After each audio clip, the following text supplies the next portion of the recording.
जवाबी हमले के लिए ताइवान भी तैयार है, अलर्ट मोड में है ताइवान की एयरफोर्स, ताइवान की आर्मी भी अलर्ट मोड में है।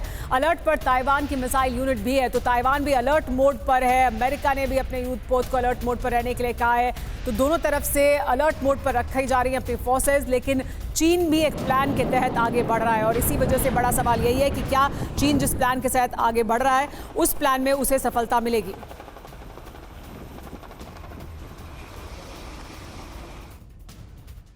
और देखिए, इसी से जुड़ी एक और बड़ी खबर, चीन से जंग के लिए तैयार है ताइवान। ताइवान के नए राष्ट्रपति लाई चिंग-ते का दावा, चीन की धमकियों का हम करारा जवाब देंगे। स्वतंत्र राष्ट्र की रक्षा के लिए ताइवान पूरी तरह से तैयार है, ये लाई चिंग-ते का दावा सामने आया है। चीन के डिप्लॉयमेंट को देखते हुए, चीन की घेराबंदी को देखते हुए ये बयान अपने आप में महत्वपूर्ण।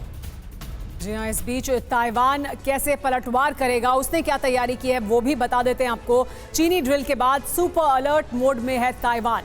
चीन की सेना की हर गतिविधि पर नजर बनाकर रखी जा रही है ताइवान द्वारा। ताइवान के स्पेस में F-16 लगातार उड़ान भर रहे हैं। जी हाँ, लगातार देखिए ताइवान रिटेलिएशन के लिए क्या तैयारियां कर रहा है वो भी हम आपको बता रहे हैं। ताइवान के चारों ओर सुपरसोनिक मिसाइल सिस्टम का घेरा बना दिया गया है। सभी सीमाओं पर सुपरसोनिक मिसाइल सियुंग फेंग की तैनाती भी कर दी गई है। सियुंग फेंग सरफेस और समंदर में टारगेट हिट करने में सक्षम मानी जाती है। ड्रिल वाली जगह के पास एंटी शिप मिसाइल की तैनाती भी की गई है। तो ताइवान की पूरी कोशिश है कि चीन के पलटवार का जवाब दिया जा सके, लेकिन ताइवान की ताकत को देखते हुए यह अपने आप में बड़ा महत्वपूर्ण सवाल नजर आता है इस वक्त। और अमेरिका अगर ताइवान का साथ देगा तो वो भी किस हद तक, सुमेरा, ये भी एक बड़ा सवाल। जी हाँ, क्योंकि दोनों के बीच जो ताकत है उसको लेकर भी लगातार चर्चा रही है कि किस तरह की ताकत है, किसकी सैन्य शक्ति कितनी है। आइए ये आपको बता देते हैं। तो देखिए, चीन वर्सेस ताइवान, अगर हम ताकत की बात करें तो चीन के पास जो सैनिक हैं वो लगभग 20 लाख के करीब सैनिक हैं, तो वहीं ताइवान के पास 1.7 लाख ही सैनिक हैं। सभी बिल्कुल। और रिजर्व बल की बात की जाए तो चीन के पास 6.25 लाख सैनिक मौजूद हैं और ताइवान के पास सिर्फ 1.5 लाख। यानी अगर ताकत का अगर कंपैरिजन किया जाए तो चीन और ताइवान का कोई मुकाबला नजर नहीं आता। जी, और एयरक्राफ्ट की अगर बात की जाए तो एयरक्राफ्ट चीन के पास 3166 एयरक्राफ्ट हैं और ताइवान के पास 737 एयरक्राफ्ट है। तो जब ताकत की बात की जा रही है और तुलना की बात की जा रही है सैन्य शक्ति की, तो तुलना में कहीं आगे दिखाई देता है चीन। जाहिर सी बात है ताकत में भी आगे दिखाई देता है, लेकिन जेके त्रिपाठी जी, ताइवान भी अपनी पूरी ताकत के साथ डटकर खड़ा हुआ है। ये कहा जा रहा है कि अगर ब्लॉकेड कर रहा है चीन और इस रणनीति के तहत आगे बढ़ रहा है तो वो घुटनों पर ला सकता है ताइवान को। लेकिन जेके त्रिपाठी जी, अमेरिका साथ खड़ा है, ताइवान भी घुटनों पर टिकने के लिए तैयार नहीं है। किस तरह से आगे बढ़ता हुआ देख रहे हैं आप इस गतिरोध को जो अभी आगे बढ़ रहा है? देखिए, मैं हो सकता है कि गलत साबित हूँ भविष्य में, लेकिन मेरा ये मानना है कि ये अभी पोस्चरिंग का एक नया ढंग है, नया लेवल है। अभी युद्ध की कोई ऐसी संभावना नहीं है।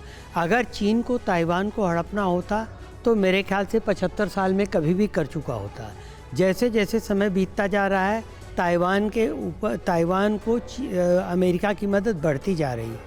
अभी अप्रैल में ही $8 बिलियन की सैन्य उपकरणों की मदद का ऐलान किया है अमेरिकन कांग्रेस ने, और ये भी कहा है कि 2-1 दिन में ही $1 बिलियन की चीज़ें पहुंचनी शुरू हो जाएंगी। ये मेरे ख्याल से सिर्फ ये पोस्चरिंग चीन इसलिए कर रहा है कि जो नए राष्ट्रपति हैं लाई चिंग-ते, ये माने जाते हैं कि इन्होंने पहले ही कहा, 10 साल पहले ही कहा था कि ताइवान को इंडिपेंडेंस की बात करनी ही नहीं, क्योंकि ताइवान ऑलरेडी इंडिपेंडेंट है।